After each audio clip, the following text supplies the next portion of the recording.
Has panic made your world smaller? Have you stopped going to many places just in case you have a panic attack there? Do you only really feel safe at home and only when someone you trust is with you? You might be experiencing agoraphobia, and you're not alone. Agoraphobia isn't just a fear of open spaces.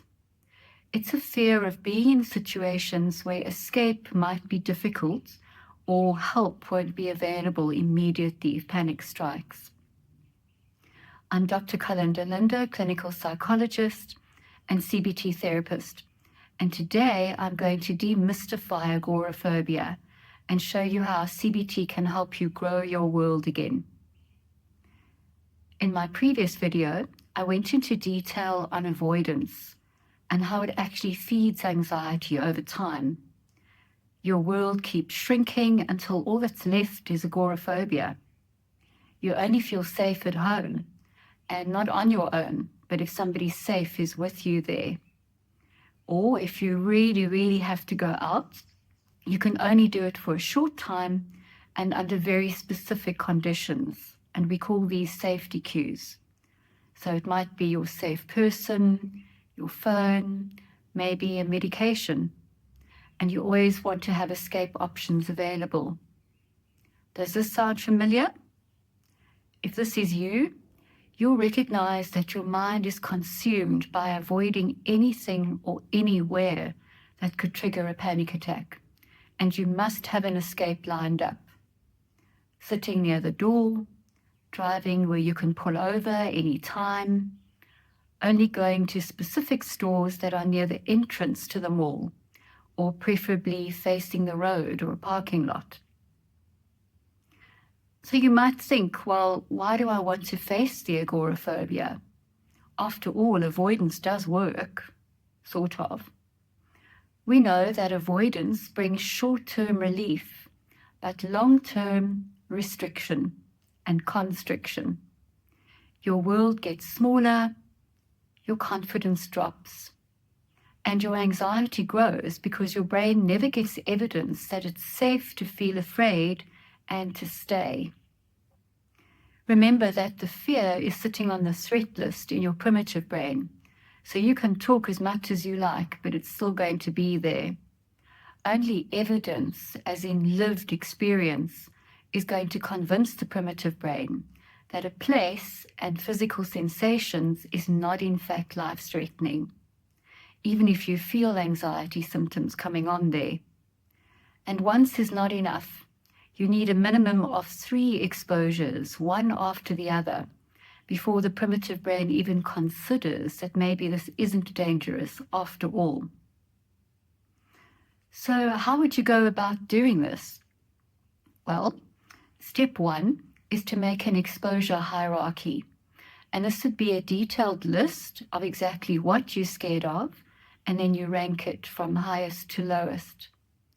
For example, if you're scared of driving because of panic, driving around the block when there's no traffic with your safe person may be a starting point. And then over time, you could go a little bit further until maybe you can get to the shops and back on your own.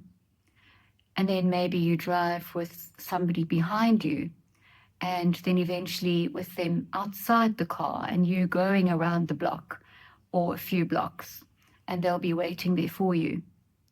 So you would need to do this at least 3 times in a row to give your primitive brain repeated evidence that this is not dangerous. And there are 2 rules. Number 1, start small so that it's a little bit scary, but not impossible to do. So know your capacity. And then number 2, don't stop till it drops. Stay with it long enough to notice that over time, your fear will peak, plateau, and then naturally drop. And this is called habituation. We can actually habituate to anything, as long as we wait it out for a while and we're not avoiding it. Remember, avoidance is the quick fix. The second you avoid, anxiety will drop, but for only a few seconds, and then you start the anticipation again. So it really only works for a very brief time. So let's do some examples. Think of going on a game drive and the smell of the dung hits you for maybe 5-10 minutes, and then it just seems to disappear. That's habituation. Or you have a new baby, and after a few days of changing nappies and clearing up vomit without fuss, you're not even noticing anymore. Now, this can only work if you're not avoiding. So if you have a bad smell and you just wait it out and wait it out, let it peak, plateau, drop, it will habituate. But if you're doing this, closing your nose, avoiding, oh, that terrible smell, closing, avoiding, closing, anticipating, having to smell it again. You can see that that stop-start with the avoidance only gives you very brief relief. Now, I've used smell as an example. This could be sound. Basically, any kind of physiological sensation can and will habituate. And we know that panic is all about that, all about the physical sensations. And also remember that you learned to fear these sensations and these places, so you can also unlearn and relearn. And with time, you'll teach your brain, this is not dangerous, I can handle this.